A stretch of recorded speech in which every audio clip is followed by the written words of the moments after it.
દોસ્તો આજે અલંગમાં 27 વિસ્તાર મંડળની બાજુમાં આવેલ ઓફિસમાં આજે દુકાનદારો તેમજ ઝૂંપડપટ્ટીવાળાના ડિમોલેશન માટે માટેની સરસા વિચારણા માટે આજે બધા એકઠા થયા છે. આજે એનો નિર્ણય માટે જે અલંગમાં જે દુકાનદારોને બોલાવ્યા છે તેમાં બંદર અધિકારીઓને એક જ રિક્વેસ્ટ કરવાની છે કે બંદર અધિકારી સાહેબ તેમજ અલંગ શિપ બ્રેકિંગ એસોસિએશન તેમજ શિપ બ્રેકરના શેઠ લોકો મળી અને ગુજરાત સરકારને અન્યને સાહેબોને એક વિનંતી કરે કે અલંગના વિકાસ માટે આજે સરસા વિચારણા જે થઈ રહી છે તેમાં અલંગના દુકાનો તેમજ ઝૂંપડપટ્ટીને ડિમોલિશનથી બસાવે અને જો ડિમોલિશન કરીને દુકાનદારો તેમજ આજે ઝૂંપડપટ્ટીવાળાને જો વીરપેકર કરી નાખવામાં આવશે તો અલંગનો વિકાસ થંભી જશે. અલંગને જે ઘણા સમયથી અલંગ પડું થઈ રહ્યું છે તેમાં પણ આજે ઉમેરો થઈ જશે.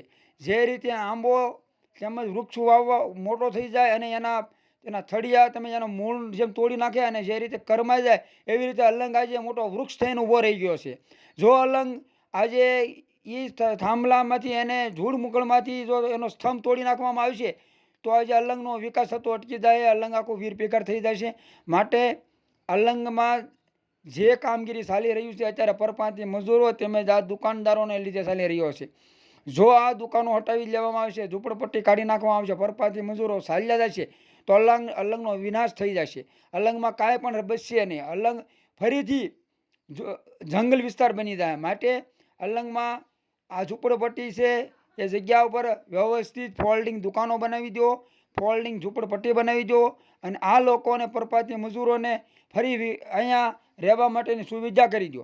માટે અલંગનો વિકાસ અટકાવવા માટે અલંગના શિપ બ્રેકર એસોસિએશન, અલંગના શિપ બ્રેકરો, બંદર અધિકારીઓ સરસા વિચારણા કરી અને ગુજરાત સરકારને નમ્રતાથી વિનવે અને એમની પાસેથી આ જગ્યા ભાડા પેટે માંગી લે અને આ લોકો પાસેથી જે ભાડું થતું એ ઉઘરાવે અને આ દુકાન તૂટવા, ઝૂંપડપટ્ટી તોડવા માટે અટકાવે અને દુકાનોને ફરીથી ધમધમતી થાય, અલંગ ધમધમતો થાય, અલંગનો વિકાસ થાય, ફરીથી અલંગ બેઠું થાય તે માટે સરસા વિચારણા કરે તેવી અમારી નમ્ર અરજ છે.